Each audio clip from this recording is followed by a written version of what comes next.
सुप्रभात दोस्तों। आज की इस वीडियो में हम पाश्चात्य राजनीतिक विचार के अंतर्गत आने वाले थॉमस एक्विनास का अध्ययन करेंगे। इनको महान समन्वयवादी विचारक कहा जाता है, मध्ययुग का अरस्तू भी कहा जाता है। तो मध्ययुग का अरस्तू क्यों कहा जाता है, इसकी चर्चा हम पूर्व के वीडियो में कर चुके हैं। आपके बीए फाइनल के सिलेबस में पाश्चात्य राजनीतिक दर्शन के अंतर्गत आने वाले इस टॉपिक में आज हमारे इनकी जो समन्वयवादी विचारधारा है वही हमारा टॉपिक रहेगा।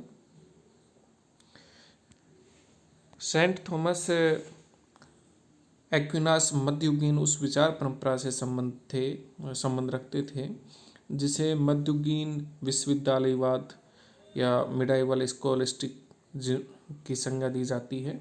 और ये विश्वविद्यालयवाद से अभिप्राय मध्ययुग में पाई जाने वाली उस चिंतन पद्धति से हैं जिसने ईसाई धर्म की रूढ़ियों एवं प्राचीन दार्शनिकों के युक्तिमूलक सिद्धांतों में समन्वय स्थापित करने का प्रयास किया है। एक्विनास का विशेष महत्व इस बात में है कि उसने दो पुराने आचार्यों अरस्तु और ऑगस्टाइन के दर्शनशास्त्र तथा धर्मशास्त्र के परस्पर विरोधी सिद्धांतों में एकता स्थापित की। अरस्तु जहाँ विवेक पर जोर देते हैं तो ऑगस्टाइन विश्वास पर, और इन दोनों के मध्य एक्विनास ने समन्वय स्थापित किया। एक्विनास अरस्तु की बातों को सही मानते हुए भी अंतिम सत्य नहीं मानता था। वह यह समझता था कि ईसाई धर्म द्वारा प्रतिपादित सत्य उस ज्ञान को पूरा करने वाला है। उसने प्राचीन यूनान की बुद्धिवादी विचारधारा का ईश्वरीय ज्ञान पर बल देने वाली ईसाई विचारधारा के साथ समन्वय किया। उसने यूनान के बुद्धिवाद तथा ईसाई धर्म की श्रद्धा का समन्वय किया। उसके समन्वयवादी प्रयास से राजनीति शास्त्र का एक नए रूप में जन्म हुआ। उसने अरस्तु की राजनीति को सिसरो, ऑगस्टाइन और बाइबल के विचारों से मिलाकर उसका कायाकल्प कर दिया। गेटेल के शब्दों में उसने विवेक तथा विश्वास में समन्वय बिठाने तथा चर्च के सिद्धांतों का क्लासिक विद्या के पुनरुत्थान से प्रकाश में आए तर्कसंगत अधर्मी दर्शन से तालमेल बैठाने का प्रयास किया। अब हम चर्चा करें कि राजनीतिक चिंतन व समन्वयवाद, इसमें क्या क्या चीज़ें हैं। तो पहला है राज्य संबंधी विचार। एक्विनास के प्रमुख राजनीतिक विचार जो थे वो क्या थे, तो राज्य के संबंध में उनके मत को हम उनकी पुस्तक सुम्मा थियोलॉजिका में देख सकते हैं। उन्होंने सर्वप्रथम सेंट ऑगस्टाइन के विचारों को प्रस्तुत किया है और फिर उनको राज्य के औचित्य विषयक अरस्तु के तर्क के अनुसार संशोधित करने का प्रयास किया है। ऑगस्टाइन आदि ईसाई विचारकों का यह मत था कि मनुष्य के आरंभिक पाप यानी ओरिजिनल सिन के कारण राज्य संपत्ति और दास प्रथा की उत्पत्ति हुई। एक्विनास ने इसके बिल्कुल उलट अरस्तु का अनुसरण करते हुए ये कहा कि राज्य और संपत्ति मनुष्य के लिए स्वाभाविक है। यदि मनुष्य का पतन न हुआ होता तो भी वे मानव समाज में पाई जाती। अरस्तु के मौलिक सिद्धांतों को अपनाते हुए उसने यह सिद्ध किया कि मनुष्य अपने स्वभाव के कारण सामाजिक और राजनीतिक प्राणी है। उसकी सामाजिक सत्ता सबके कल्याण के लिए राज्य को आवश्यक बना देती है और नगर राज्य आत्मनिर्भर और पूर्ण संगठित होना चाहिए। राज्य संबंधी ये तीनों विचार अरस्तु से लेते हुए भी वह उसके नगर राज्य विषयक विचार में संशोधित करके उसे पूर्ण बनाता है। एक्विनास राष्ट्रीय राज्य या नेशन स्टेट के आधुनिक विचार का समर्थन करने वाला था। उसका यह मत था कि रीति रिवाजों की एकता तथा समानता राज्य का उत्तम आधार होती है। ऐसी एकता विशाल साम्राज्य की अपेक्षा छोटे राज्यों में अधिक मात्रा में पाई जाती है, किंतु वह राज्य में पाई जाने वाली राजनीतिक सत्ता का अंतिम मूल स्रोत ईश्वर को ही मानते थे। दूसरा बिंदु है शासन प्रणालियों का वर्गीकरण। एक्विनास ने शासन के विभिन्न रूपों का वर्गीकरण भी किया है, जैसा अरस्तु ने किया था। मैंने आपके पूर्व वीडियो में बताया था कि मैप और टोड एक फॉर्मूला है, इसको याद कर ले। मैम से बनेगा मोनार्की, ए से ऑटोक्रेसी और पी से पॉलिटी। इन तीनों का अपोजिट जो होगा टायरेनी से टी हो जाएगा, ओ से ओलिगार्की हो जाएगा, डी से डेमोक्रेसी। तो ये मैप टोड का जो फॉर्मूला है अरस्तु वाला, वही एक्विनास ने भी अपनी पुस्तक सुम्मा थियोलॉजी में अपनाया है। एक्विनास ने शासन के विभिन्न रूपों का वर्गीकरण किया। राज्य के विभिन्न स्वरूपों के संबंध में अरस्तु के विचारों के अनुरूप विचार व्यक्त करते हुए सेंट थॉमस एक्विनास यह मानता है कि राजनीतिक सत्ता के जो स्वरूप समष्टि के हित साधन को अपना लक्ष्य बनाकर चलते हैं वे उत्तम हैं। इसके प्रतिकूल जो शासन कार्य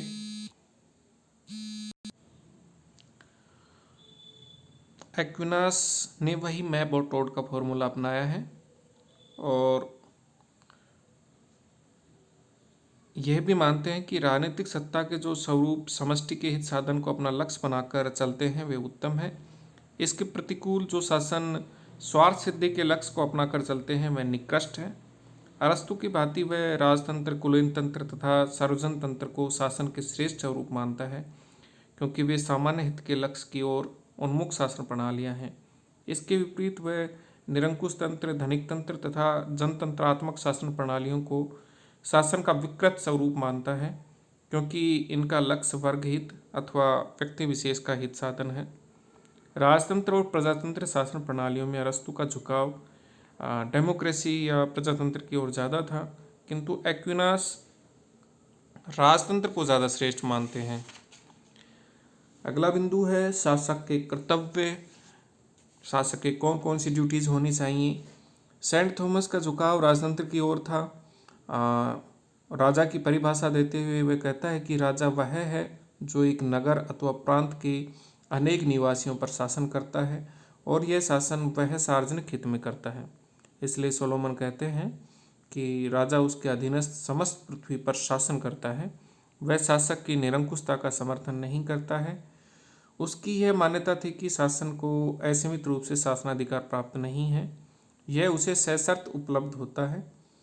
उसे यह अधिकार ईश्वर द्वारा प्रदत्त है। इसकी प्रमुख शर्त यह है कि इसके द्वारा वह ऐसी परिस्थितियों का निर्माण करे जो मानव समुदाय के लिए अच्छे जीवन को संभव बना सकें। राजसत्ता शासक को अमानत स्वरूप उपलब्ध हुई है और उससे यह अपेक्षा है कि वह इस अमानत का समुचित ढंग से या लोक कल्याण हेतु उपयोग करे। राज्य तथा चर्च संबंधी विचार एक्विनास के बहुत महत्वपूर्ण हैं। एक धार्मिक प्रवृत्ति के इंसान थे तो चर्च को बहुत महत्वपूर्ण मानते थे।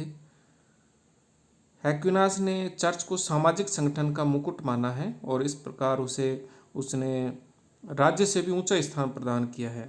उसने मानव जीवन के दो लक्ष्य बताए हैं, भौतिक सुख की प्राप्ति तथा पारलौकिक सुख की प्राप्ति। भौतिक सुख की प्राप्ति राज्य द्वारा होती है तथा पारलौकिक सुख की प्राप्ति का साधन चर्च है। यानी हम इसे साधारण तरीके से देखें तो लौकिक और अलौकिक सुख के रूप में हम इनको विभाजित कर सकते हैं। लौकिक सुख की प्राप्ति आदमी कहाँ से करता है? राज्य में रहकर। और अलौकिक सुख की प्राप्ति आदमी चर्च से जुड़कर कर सकता है। इन दोनों में संसार का भौतिक सुख गौण और परलोक का सुख प्रधान है। अतः भौतिक सुख की प्राप्ति का मुख्य साधन होने से राज्य गौण और पारलौकिक सुख की प्राप्ति का साधन होने से चर्च मुख्य है। चर्च की यह प्रधानता एक अन्य कारण से भी है। उच्चतम सत्य तर्क एवं बुद्धि से नहीं किंतु श्रद्धा तथा विश्वास से जाने जाते हैं। इन विषयों में चर्च की अंतिम प्रमाण है, अतः वह राज्य से श्रेष्ठ है। राजा का यह कर्तव्य है कि वह अपना शासन इस ढंग से करे कि ईश्वर की इच्छा पूरी हो तथा धर्म की वृद्धि हो। राज्य के अधिकारियों को चर्च के देवी कानून के तथा पादरियों के शासन में रहना चाहिए। एक्विनास के शब्दों में मानव के संदर्भ में उसके जीवन के अंतिम उद्देश्य की पूर्ति के संपूर्ण दायित्व का निर्वाह चर्च करता है। अतः राज सत्ता से चर्च सत्ता की उच्चता स्वयं सिद्ध है। राज्य चर्च सत्ता के अंतर्गत एवं अधीनस्थ है, इससे स्वतंत्र तथा इसके समकक्ष नहीं है। अगला बिंदु है कानून संबंधी विचार। इस संबंध में कानून संबंधी विचारों का जब हम अध्ययन करें तो सबसे महत्वपूर्ण उक्ति है प्रोफेसर डनिंग की कि सेंट थॉमस एक्विनास का कानून एवं न्याय सिद्धांत वह धारा है जिसके माध्यम से अरस्तु, स्टोइक्स, सिसरो, रोम के साम्राज्यवादी विधिवेताओं और संत ऑगस्टाइन के सिद्धांत समन्वित रूप में आधुनिक युग को संप्रेषित किए थे। एम जेड हार्मन के मतानुसार टॉमस का मुख्य प्रयास कानून के सिद्धांत के विकास करने की ओर था और इसी प्रयास के कारण वह राजनीति शास्त्र के क्षेत्र में विख्यात हैं। कानून विषयक उनकी एक महत्वपूर्ण देन है और कानूनों का उन्होंने 4 प्रकार से विभाजन किया है: शाश्वत कानून, प्राकृतिक कानून, मानवीय कानून और दैवीय कानून। अब बात आती है कानून की परिभाषा की। एक्विनास के अनुसार हम देखें तो उनके कानून संबंधी विचार इस प्रकार से हैं। एक्विनास ने कानून संबंधी यूनानी और रोमन विचारधाराओं में समन्वय स्थापित करने की चेष्टा की। यूनानी विचारधारा के अनुसार कानून विवेक बुद्धि का परिणाम है, वह किसी व्यक्ति विशेष की इच्छा की अभिव्यक्ति नहीं होता, जबकि रोमन विचारक उसे बुद्धि पर आधारित सम्राट या व्यक्ति की विशेष इच्छा की अभिव्यक्ति के साधन के रूप में मानते हैं। तो ये दोनों में अंतर है। एक्विनास ने इन दोनों दृष्टिकोणों के बीच का मार्ग ग्रहण करते हुए कानून को बुद्धि का परिणाम भी घोषित किया है और साथ ही व्यक्ति विशेष की इच्छा की अभिव्यक्ति के रूप में भी उसे स्वीकार कर लिया। उनके अनुसार कानून है क्या? तो कानून की परिभाषा उनके अनुसार इस प्रकार से है कि कानून विवेक से प्रेरित और लोक कल्याण हेतु उस व्यक्ति द्वारा जारी किया गया आदेश है जिस व्यक्ति पर समुदाय की व्यवस्था का भार होता है, जिम्मेदारी होती है। और ये सुम्मा थियोलॉजी में लिखा है, 2nd चैप्टर है। आगे इस किताब में वो एक बात और भी लिखते हैं कि कानून एक विशेष नियम अथवा कार्यों का मापदंड है जिसके आधार पर किसी को कार्य करने के लिए प्रेरित किया जाता है अथवा कार्य करने से रोक दिया जाता है। एक्विनास द्वारा प्रतिपादित कानून की निम्नलिखित विशेषताएं हैं, जैसे कानून शासक के आदेश होते हैं, कानून किसी पूर्ण समाज में शासन करने वाले राजा में व्यवहारिक विवेक के किसी सुनिश्चित अनुशासन के अतिरिक्त अन्य कुछ भी नहीं है, और कानून सदैव सामान्य जनहित में लक्ष्य की ओर उन्मुक्त रहता है। कानून का संबंध अवश्यंभावी रूप से उस आज्ञा से है जो सामान्य सुख की ओर ले जाती है। समस्त जनता कानून की संस्थापक हो सकती है अथवा उस जन नेता द्वारा यह कार्य संपादित किया जा सकता है जो कि समस्त जनता के हितों का रक्षक है। कानून को तभी अपनी शक्ति उपलब्ध हो सकती है जबकि उसकी समुचित रूप से उद्घोषणा हुई हो। अब कानूनों के वर्गीकरण की बात आती है तो कानूनों को 4 कैटेगरी में वो डिवाइड करते हैं। पहला कानून है शाश्वत कानून, दूसरा है प्राकृतिक कानून, तीसरा है मानवीय और चौथा है दैवीय कानून। तो ये शाश्वत कानून या इटर्नल लॉज क्या होते हैं? जिन सिद्धांतों के आधार पर ईश्वर सृष्टि को परिचालित करता है वे सिद्धांत शाश्वत कानून हैं। शाश्वत कानून का संबंध दैविक अथवा ईश्वरीय विवेक से है। शाश्वत कानून ईश्वरीय विवेक से निकली हुई ईश्वरीय इच्छाएं हैं। सेबाइन के शब्दों में हम देखें तो यह देवी बुद्धि की शाश्वत योजना है जिसके द्वारा संपूर्ण सृष्टि व्यवस्थित होती है। यह विधि स्वयं अपने में मनुष्य की भौतिक प्रकृति से ऊपर है और मनुष्य की समझ से परे है। शाश्वत कानून को थॉमस प्रत्यक्ष या अप्रत्यक्ष रूप में अन्य सब प्रकार के कानूनों का आदि स्रोत मानता है, मूल स्रोत मानता है।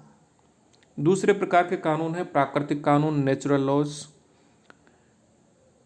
थॉमस एक्विनास प्राकृतिक कानूनों का तात्पर्य स्पष्ट करते हुए लिखता है कि मनुष्य इन कानूनों की सहायता से भले और बुरे का ज्ञान प्राप्त करता है।